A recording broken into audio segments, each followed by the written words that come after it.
Hai, Assalamualaikum warahmatullahi wabarakatuh. Ketemu lagi dengan saya, Benny Ramdhani di channel Benny Info. Oke semuanya, tadi udah lihat video pembukanya kan? Ya, itu biasa disebut writer's block atau mentok ide ya, kalau di kalangan penulis.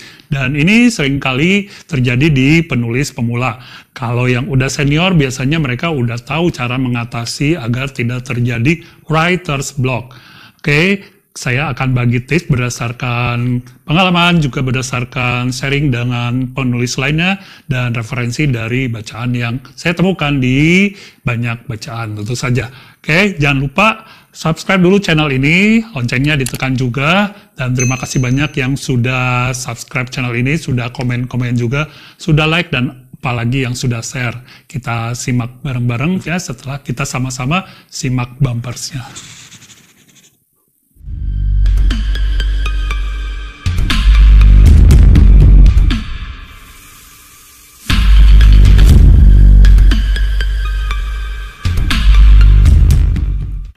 Oke, sekarang kita akan bahas lebih jauh, tapi sebelumnya pahami dulu writer's block ini adalah kondisi di mana seorang penulis menemukan kebuntuan, padahal ceritanya sudah mulai dia tulis. Mungkin di bab ketiga atau keempat, pokoknya di tengah jalan ya.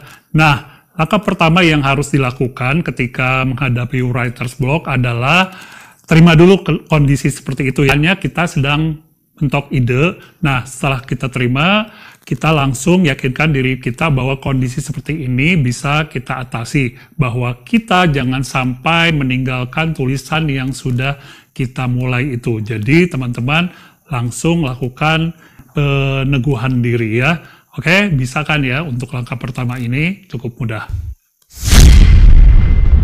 Ya, langkah kedua yang harus kalian lakukan nih setelah penerimaan tadi ya, adalah coba alihkan dulu perhatian kalian, berhenti dulu dari tulisan kalian, kemudian kalian lakukan adalah menulis hal yang ringan yang kalian anggap gampang, misalnya tentang makanan, misalnya tentang apalagi benda yang kalian suka, ya itu ditulis aja. Tulis aja, biar apa? Biar sumbatan-sumbatan di dalam pikiran kita itu terbuka. Nah, kalau sudah kita lancar menulis dengan tema yang lain, biasanya ketika kita kembali ke cerita yang sedang kita garap, itu akan lebih mudah ya, lebih lancar lagi. Insya Allah ya, dicoba dulu aja ya. Jadi kita alihkan dulu ke tulisan yang lain yang lebih mudah. Oke, mudah kan? Langkah ketiga yang bisa kita lakukan berikutnya adalah kita menulis aja bebas, menulis apa ya semaunya ya, tanpa memikirkan hal kualitas editing seperti itu. Karena apa, biasanya writer block itu hadir juga karena terlalu memikirkan kualitas tulisan kita. Ini tulisan kita jelek apa enggak gitu ya, terlalu cemas berlebih lah ya. Nah untuk itu buang ya, lepaskan pikiran-pikiran seperti itu, kita nulis aja sebebas-bebasnya tanpa beban, dan insya Allah itu akan memperlancar proses menulis kita pada cerita yang sedang kita garap.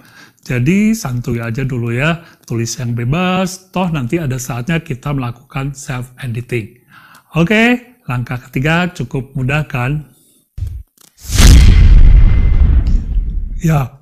Yang keempat, ini biasanya ya writer block itu hadir karena misalnya kita lagi intensitasnya tinggi di satu bagian yang bentuk tulisannya itu sama ya, misalnya lagi kita banyak narasi dan action, jadi tekanan untuk menulis narasi dan actionnya demikian tinggi. Nah, cobalah ketika mentok-mentok di sana kita bridging, kita alihkan dulu ke dialog atau mungkin ke deskripsi yang lebih ringan. Nah, kebalikannya ketika kita mentok di adegan dialog, coba kita alihkan juga tulisan kita ke narasi yang ada aksinya. Dengan demikian, passing, juga kecepatan kita menulis, variasi tulisan kita akan lebih kelihatan ya.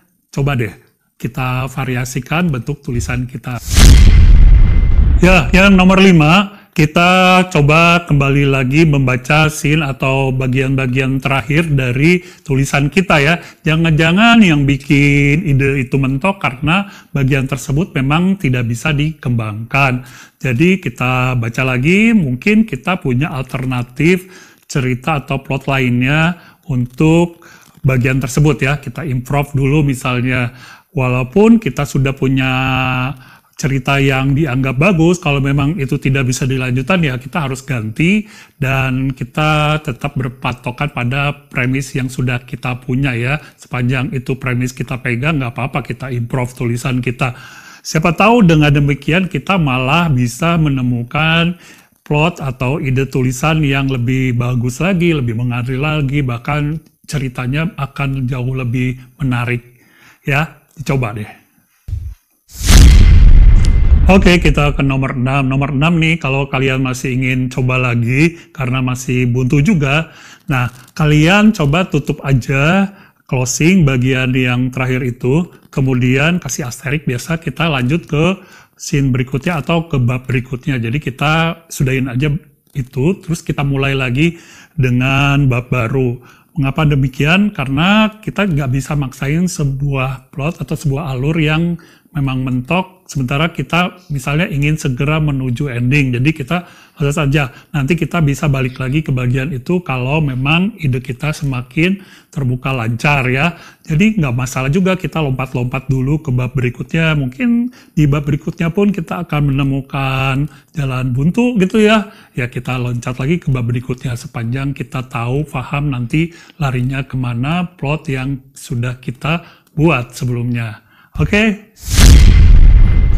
Dan sekarang kita ke nomor 7, kalau masih mentok juga bisa lakukan ini. Kalian ubah atau pindah dulu tulisannya, jangan nulis plot cerita, tapi misalnya menulis puisi, menulis quote, menulis haiku. Nah, itu bisa kalian nanti sisipkan di awal bab ya, biasanya buat awal-awal gitu ya. Terus bisa juga disisipkan, mungkin ada bagian yang bisa disisipkan puisi yang udah ditulis tadi ya, atau ada quote-quote yang bisa disisipkan juga di bagian-bagian yang sudah kita tulis juga.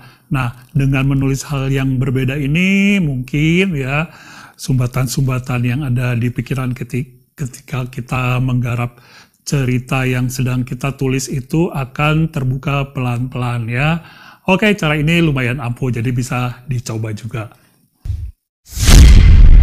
Dan cara ke-8, ketika mentok ide itu kalian bisa membaca ulang yang sudah kalian tulis, kemudian cari foreshadowing atau clue atau bagian-bagian tertentu yang misalnya bisa dikembangkan. Misalnya di dalam cerita sebelumnya kita belum menjelaskan peristiwa adegan kenapa dia tertabrak.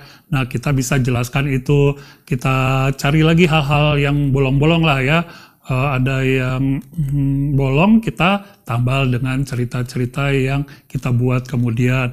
Atau kita tarik juga bagian-bagian dari dalam atau dari bab-bab yang sudah kita tulis sebelumnya untuk dikembangkan di bab depannya. Itu jadi nggak melulu harus kronologis yang sedang kita kerjakan, kita teruskan, tapi kita bisa tarik dari yang sudah kita tulis pada bab-bab sebelumnya. Oke? Dan kita tiba di bagian ke-9, mungkin ini yang terakhir ya. Dan ini adalah caranya dengan pengembangan karakter. Jadi kalau mentok ide, cobalah lihat lagi karakter-karakter tokoh-tokoh yang kita tulis itu apa ada yang bisa dikembangkan lagi. Maka saatnya kita kembangkan saat kita mentok ide ya. Ambil karakter-karakter yang menurut kita belum terlalu banyak dieksplor gitu ya. Atau kalau merasa perlu juga kita hadirkan karakter baru ya, biar lebih segar gitu ceritanya. Kalau ceritanya jadi lebih segar, pikiran kita mungkin akan lebih lancar lagi untuk mengembangkan plot cerita. Jadi sekali lagi dengan memainkan karakter yang sudah ada atau kita masukkan karakter baru ya. Ini juga merupakan salah satu cara membuka kebuntuan ide. Nah, itu dia 9 langkah yang bisa kalian lakukan ketika terjadi writer's block atau mentok ide ya. Sebenarnya banyak banget yang bisa dilakukan, tapi saya sarikan aja jadi 9 itu. Dicoba dulu aja, nanti kalau misalnya masih mentok juga, ya ini kalau masih mentok juga maka kalian harus pikirkan, jangan-jangan motivasi kalian menulis sedang drop ya, jadi kurang motivasi lah ya. Coba diungkit-ungkit lagi kalian menulis awalnya motivasinya apa, nah itu dibakar lagi. Atau mungkin kalian juga lagi nggak fit ya, lagi sakit, itu bisa mempengaruhi juga mood atau apa ya, daya pikir kita, daya imajinasi kita. Oke, semuanya jangan lupa setelah ini kalian harus subscribe channel ini. Ya, terima kasih juga buat yang udah subscribe dan sampai ketemu lagi di video berikutnya. Assalamualaikum warahmatullahi wabarakatuh.